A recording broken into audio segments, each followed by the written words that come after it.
बिस्मिल्लाहिर्रहमानिर्रहीम। अस्सलाम वालेकुम। मैं हूं Abdul Hannan Chaudhary, PNN digital media TV से।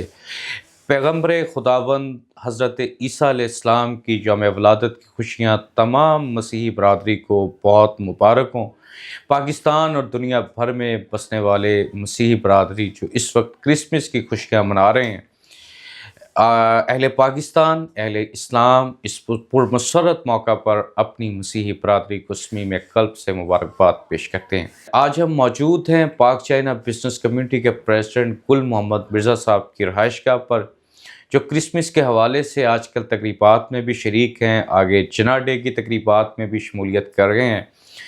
गुल साहब से जानेंगे मसीही बरादरी का पाकिस्तान के लिए, इस्लाम के लिए और मुसलमानों के लिए किस तरह का किरदार रहा है, और माजी और आज के तनाज़र में मसीही बरादरी को क्रिसमस के मौका पर क्या पैगाम देंगे। जी गुल साहब बताइएगा, क्या पैगाम देंगे। बिस्मिल्लाहिर्रहमानिर्रहीम। 25 दिसंबर बहुत ही अच्छा दिन है। इस दिन हमारे प्यारे नबी जिन हज़रत ईसा अलैहिस्सलाम की यौम विलादत है। क्रिश्चियन बरादरी जो है वो क्रिसमस मना रही है, लेकिन हम जो है उनकी हज़रत ईसा की विलादत पे उनके साथ उनकी खुशियों में शामिल हैं। और मसीह बरादरी के मतलब जो बात की जाए तो पाकिस्तान के हवाले से वो शुरू हुई से जो इधर मसीह बरादरी है, उन्होंने हमारे साथ मुसलमानों के साथ बहुत अच्छे तरीके से वक़्त गुज़रा है। और हर जगह पे जहाँ भी पाकिस्तान को ज़रूरत पड़ी है, मसीह बरादरी भी कभी पीछे नहीं हटी। और आप मसीह बरादरी से भी इस मतलब पूछ सकते हैं कि वो हमारे साथ उनका जो पाकिस्तान में जितनी उनकी मिनॉरिटी होने की बावजूद उनकी हिफाजत और उनको सिक्योरिटी इधर मुहैया है, वो दूसरे ममालिक में मुसलमानों को उतनी सिक्योरिटी मुहैया नहीं है। ये एक रहनुमा हुआ करते थे, अब शायद वफ़ात पा गए या हयात हैं, जे सालक जिंदा है, हयात है, हयात इस्लामाबाद में है। जे सालक जी। ये पीपल्स पार्टी में वज़ीर भी रहे, MNA भी रहे। तो इन्होंने एक प्रोग्राम में कहा था कि अगर हम हर मुल्क में मिनॉरिटी की हिफाजत करेंगे तो जहाँ पे मेजॉरिटी मिनॉरिटी में होगी तो वहाँ उसकी भी हिफाजत की जाएगी। यानी अगर आज हम मुसलमान इधर अपनी मिनॉरिटीज़ को हिफाजत देते हैं तो जहाँ जहाँ मुसलमान मिनॉरिटी में वहाँ की हुकूमतों का भी फ़र्ज़ है कि वो उन मुसलमानों की हिफाजत करें। और उसके एक हिस्ट्री है ईसाईयत की। आप इस हिस्ट्री को उठा के देखें तो जब भी एक वक्त ऐसा भी इस्लाम पे आया कि जब अपनों ने नबी पाक के घराने की ख़वातीन की चादरें छीन ली तो इन्होंने उनको चादरें पेश की। हम इस बात पे भी उनके शुक्रगुज़ार हैं। और जितने भी मोहम्मद व आले मोहम्मद को मानने वाले हैं, सब इस बात को कदर की निगाह से देखते हैं कि जिस वक़्त हमारे अपनों ने अहले बैत के ख़वातीन की सर से चादरें करबला में उतार ली, तो ये क्रिश्चियन ही थे, ये ईसाई बरादरी थे जिन्होंने वहाँ चादरें पेश की।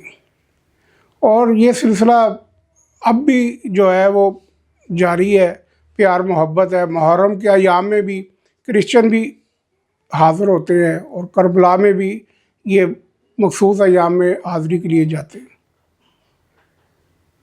गुल साहब, आपने ज़िक्र कर दिया असीरान करबला का, मज़लूम करबला, इमाम अली मुकाम, इमाम हुसैन अलैहिस्सलाम के रफ़क़ा का, उन 72 नफूस कुदसिया का, और उनमें जो पाक बीबियाँ बच गईं, जो दरबार शाम तक पहुँची, तो वहाँ जब वो बेरिदा थीं और जब चादरें छीनी गईं तो कहा जाता है मसीही बरादरी ने चादरें पेश की पाक बीबियों को।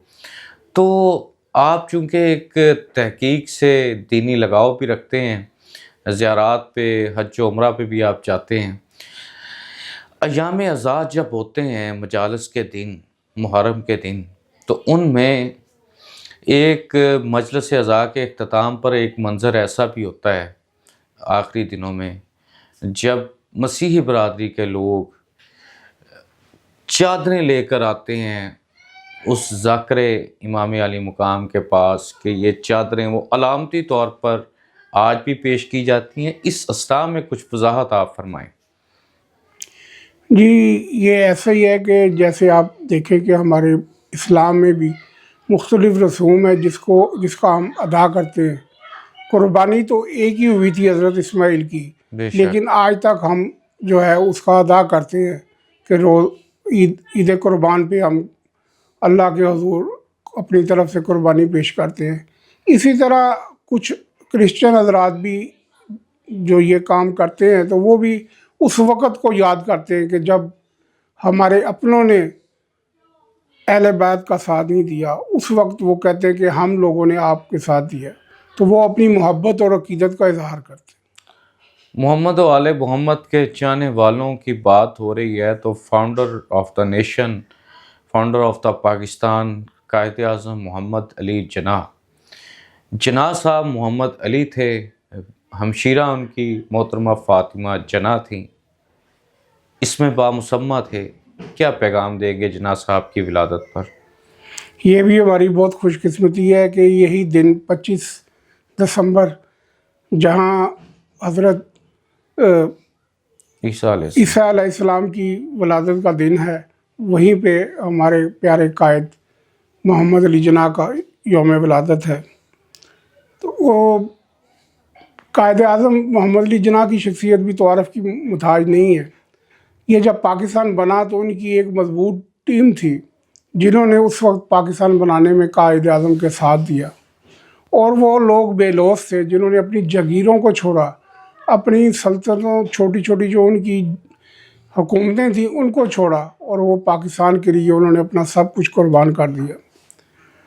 راجہ محمود آباد صاحب، جی جی جی جی، ان کا نام اگر نہ لے اس قربانی میں، لیاقت علی خان صاحب، یہ بھی نواب اپنے اسٹیٹ کے تھے، اور اس طرح بہت سے لوگ تھے جنہوں نے پاکستان کا ساتھ دیا اور پاکستان کے لیے قائد اعظم کے ہاتھ مضبوط کیے۔ قائد اعظم محمد علی جناح نظریاتی طور پہ تو ساری عمر وہ یورپ میں ہی رہے، وہیں تعلیم حاصل کی، لیکن یہ بھی آپ نے یقیناً سنا ہوگا، یہ تاریخ کا حصہ ہے کہ پاکستان بنانے کے لیے ان کو خواب میں حضور پاک صلی اللہ علیہ وآلہ وسلم کی زیارت ہوئی کہ انہوں نے فرمایا کہ آپ جاؤ ہند میں اور جا کے مسلمانوں کی مدد کرو۔ تو آج انہوں نے 1940 میں اس کام کا آغاز کیا، جو سینکڑوں برس پہلے سے کوشش جاری تھی، لیکن آپ کی قیادت میں 7 سال کے مختصر عرصے میں 1947 میں پاکستان وجود میں آیا، اور پھر یہ جو نقل مکانی ہوئی اس میں اتنی قربانی دی گئی، اور سب قربانیوں کا ہی ثمر ہے کہ آج پاکستان موجود ہے، اور ہر پاکستان آج تہ دل سے شکر گزار بھی ہے اور خوش بھی ہے اپنے قائد کی کہ یوم ولادت پہ۔ گل صاحب، میں آخری آپ سے بات کرنا چاہوں گا وہ یہ ہے کہ پاکستان کی بات ہو رہی ہے، جناح صاحب کے پاکستان کی بات ہو رہی ہے۔ جناح کے پاکستان میں پاکستان کی تمام مذہبی اکائیوں کو بھی تمام حقوق حاصل تھے اور اقلیتوں کو بھی حقوق حاصل تھے۔ فرقہ وارانہ تصادم کا ماحول بھی جناح کے ویژن میں نہیں تھا۔ پاکستان میں حالیہ دنوں مجلس اتحاد امت یعنی تمام مسائل کو مکاتب فکر کو ایک میز پر بٹھا کر فرقہ وارانہ کشیدگی کو کم کرنے کی کوشش کی جا رہی ہے، اس حوالے سے آپ کا کیا موقف ہے؟ جی یہ بھی قائد کا ہی ورژن ہے جس پہ آج عمل ہونے کی کوشش کی جا رہی ہے، لیکن پاکستان بنا تھا تو قائد اعظم کی سوچ، ان کے افکار، ان کی کوششوں سے بنا تھا۔ آج اگر پاکستان کو بچانا ہے، دوبارہ ترقی کی راہ پہ گامزن کرنا ہے، تو اس کے لیے بھی ہمیں وہی کام کرنے پڑیں گے جس کا قائد اعظم نے سوچا یا ہمیں کہا۔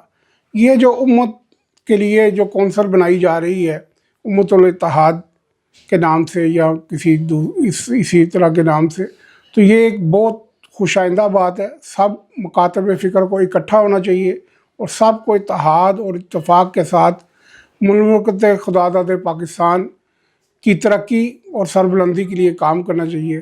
میں آخر میں پھر آپ کو مسیح برادری کو بھی मुबारकबाद पेश करता हूँ हज़रत ईसा अलैहिस्सलाम की यौम विलादत पे, और पाकिस्तानी कौम को भी मुबारकबाद पेश करता हूँ कायद आज़म मोहम्मद अली जिन्ना की यौम विलादत पे। और एक छोटी सी आखिरी बात कि आज हमारे पाकिस्तानी सियासी लीडर जनाब मियाँ मोहम्मद नवाज शरीफ का भी यौम विलादत है। इस सिलसिले में भी उनके तमाम फॉलोअर्स को मुबारकबाद पेश करता हूँ। जना का पाकिस्तान, मोहब्बत का पाकिस्तान, अमन का पाकिस्तान, रवादारी का पाकिस्तान, बर्दाश्त का पाकिस्तान, अक़लियतों का पाकिस्तान, तमाम दीनी इकाइयों का पाकिस्तान, तमाम सियासी इकाइयों का पाकिस्तान।